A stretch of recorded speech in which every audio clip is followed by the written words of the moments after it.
Hi అండి అందరికి. చూసారా, ఇవి సంపింగ్ పువ్వులు అంటారు. మా సైడ్ అయితే సంపింగ్ మొగ్గలు అంటారు. ఒక్కొక్క ప్రాంతంలో ఒక్కొక్కలా పిలుస్తారు కదా. స్వీట్ అయితే చాలా బాగుంటది. ఇప్పుడు మనం ప్రాసెస్ చూద్దాము. ముందుగా 2 కప్పులు మైదా పిండిలోని 2 టేబుల్ స్పూన్ మన ఉప్మా రవ్వ ఉంటది కదా, అది వేసుకోవాలి. ఇది వేసుకోవడం వల్ల మనకి స్వీట్ అన్నది కొంచెం క్రిస్పీగా అవుతుంది. ఇప్పుడు మనం ఇదంతా కలుపుకున్న తర్వాత మనం ఇందులోకి కొంచెం చిటికెడంత సాల్ట్ వేయాలి. ఏ స్వీట్లైనా సాల్ట్ వేయడం వల్ల మనకి స్వీట్ కొంచెం టేస్ట్ బాగుంటుందండి. తర్వాత మనకి కరిగించిన నెయ్యి ఇది కూడా వేసుకోవాలి. మీ దగ్గర నెయ్యి లేకపోతే ఆయిల్ అయినా సరే కొంచెం వేడి చేసి అది కూడా కలుపుకోండి. ఇప్పుడు మనం ఇందులోకి నార్మల్ వాటర్ అండి, అది కొంచెం కొంచెం వేసుకొని మనం చపాతీలు కలుపుకుంటాం కదండి, అలా చపాతీ ముద్దలా కలుపుకోవాలి పిండి మొత్తం. బాగా ఇలా మనం చూసుకొని ఇలా కలుపుకోవాలి చపాతీ ముద్దలాగా. ఇప్పుడు ఇది మనం 5 మినిట్స్ పక్కన పెడదాము. ఇప్పుడు అదే ముద్దని ఇలా చిన్న చిన్న బాల్స్ లా రెడీ చేసుకోవాలండి. మనకి పూరీలకి చేసుకుంటాం కదా, ఆ సైజు బాల్స్ చేసుకుంటే మనకి స్వీట్ అనేది పర్ఫెక్ట్ గా వస్తుంది. మరి పెద్దగా చేసుకున్నా సరే సైజు పెద్దగా అయిపోయి బాగోవు అంతలా.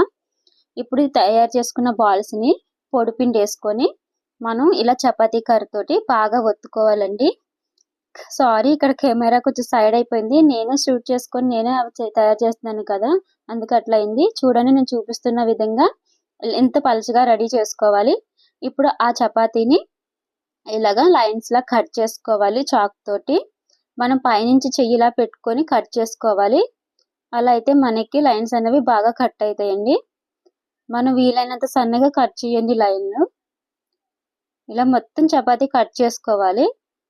కట్ చేసుకున్న తర్వాత మనకి 2 వైపుల నుంచి ఇలా మడత పెట్టుకోవాలి. చాలా ఈజీ అండి స్వీట్ చేయడం అయితే. ఇలా మనకి 2 వైపుల నుంచి మడత పెట్టుకున్న తర్వాత అటు ఇటు ఎక్స్ట్రా ఉన్న పిండిని కట్ చేసి 2 వైపులా ఇలా నొక్కి తీసుకోవాలి. చూసారా ఎంత ఈజీగా అయిపోయింది కదా. ఇది మనం ఒక ప్లేట్ లోకి తీసుకొని మనం రెండో చపాతీ కూడా చేసుకుందాము. ఇలా పలుచగా ఒత్తుకొని మనం చెయ్యి ఇలా పెట్టుకొని కట్ చేసుకోవాలి అంతే.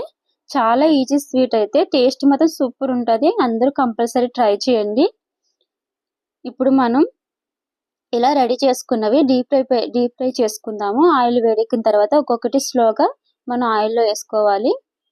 మనం ఆయిల్ వేసిన 2 మినిట్స్కే పైకి ఎట్లా తేలి చూసారా, చాలా ఈజీగా అయిపోద్ది. మన స్టవ్ దగ్గర కూడా ఎక్కువసేపు ఉండాల్సిన అవసరమే లేదు. ఇవన్నీ కూడా చాలా తొందరగా ఏగిపోతాయండి. ఇలా మనం 2 వైపులా కూడా తిప్పుకుంటా ఇది మనం గోల్డెన్ కలర్ వచ్చే వరకు మనం ఫ్రై చేసుకుంటే సరిపోద్ది. చూసారా, చాలా ఈజీగా అయిపోయింది కదా. ఇవి మా అమ్మ దగ్గర చూసి నేర్చుకున్నానండి. మా అమ్మ ఇలాంటి స్వీట్లు చాలా బాగా చేస్తుంది. ఇంకా మీకు నా ఛానల్ ఇలాంటి స్వీట్స్ చూడాలంటే నాకు కామెంట్స్ చేయండి. ఏ స్వీట్ కావాలన్నా నేను తయారు చేసి మీకు చూపిస్తాను. ఇలా చూడండి, ఇలా ఏగిపోయినాయి కదా. ఇవన్నీ మనం ఇప్పుడు ఒక ప్లేట్లోకి తీసుకుందాము. ఇంత ఇలా గోల్డెన్ కలర్ వస్తే సరిపోద్ది. మీరందరూ కంపల్సరీ స్వీట్ అయితే తయారు చేసుకొని ఎలా వచ్చిందన్నది నాకు కామెంట్ చేయండి. ఇప్పుడు రెండో వాయి కూడా వేసుకుంటున్నాను నేను. ఇది మొత్తం చేయడానికి ఇక్కడ మన స్టవ్ దగ్గర ఒక పావు గంట ఉంటే సరిపోద్దండి. తొందరగా ఎగిపోతాయి ఈ స్వీట్ అన్నది. ఎక్కువసేపు మన స్టవ్ దగ్గర నుంచోవలసిన అవసరమే లేదు. చాలా ఈజీగా తయారైపోతాయి. నేను ఏ రెసిపీ చూపించినా సరే చాలా ఈజీగా ఉండి అలాగే టేస్ట్ కూడా బాగుండి రెసిపీస్ చూపిస్తాను నా ఛానల్లోని. మీరు నా ఛానల్ ఫాలో అవ్వండి. చూడండి ఎంత బాగా అయిపోయినాయి కదా. ఇప్పుడు మనం పాకానికి రెడీ చేసుకుందాము. 1 కప్పు పంచదార వేసుకోవాలి. 2 కప్పులు మైదాకి 1 కప్పు పంచదార వేసుకొని కొంచెం వాటర్ కూడా వేసుకోవాలి. ఇది మనకి ఇప్పుడు స్టవ్ సిమ్ లో పెట్టుకొని ఒక స్పూన్ పెట్టుకొని మొత్తం పంచదార కరిగేలా ఇలా తిప్పాలి. పంచదార కూడా మనకి ఎక్కువ పాకమే పెద్దగా ఏం రావక్కర్లేదండి. తీగపాకం వస్తే సరిపోతుంది. కొంతమందికి పాకం తెలియక ఇబ్బంది పడతారు, కానీ అంత కష్టమేం కాదండి. మనం ఇలా చేత్తో ఇలా చెక్ చేసుకుంటే సరిపోద్ది. ఇప్పుడైతే ప్రస్తుతానికి పాకం రాలేదు. ఇంకో 10 మినిట్స్ టైం పడుతుంది. మనం స్టవ్ మీద సిమ్లోనే పెట్టేసి ఇలా మరిగినిద్దాము కొద్దిసేపు పాకాన్ని. ఇంకొకసారి చూసుకుందాము. చూడండి, నేను చూపిస్తున్నాను కదా, చూపించే విధంగా ఇలా మనకి తీగపాకం రావాలి 2 వేల మధ్య. ఇప్పుడు స్టవ్ ఆఫ్ చేసుకొని మనం ముందుగా రెడీ చేసుకున్న ఈ సంపింగ పువ్వుల్లోని స్లోగా వేసుకోవాలి. ఈ పాకం మొత్తం వేసుకోవాలి. ఇప్పుడు మనం దీన్ని ఒక స్పూన్ పెట్టుకొని స్లోగా కలుపుకోవాలి. పాకం మొత్తం వీటికి పట్టేలాగా. ఈ స్వీట్ అయితే మా పాపకి మా వారికి చాలా ఇష్టం అండి. వారి కోసమని నేను నేర్చుకున్నాను. చేయడం కూడా చాలా ఈజీ, టైం అసలు ఎక్కువ పట్టదు మనకి.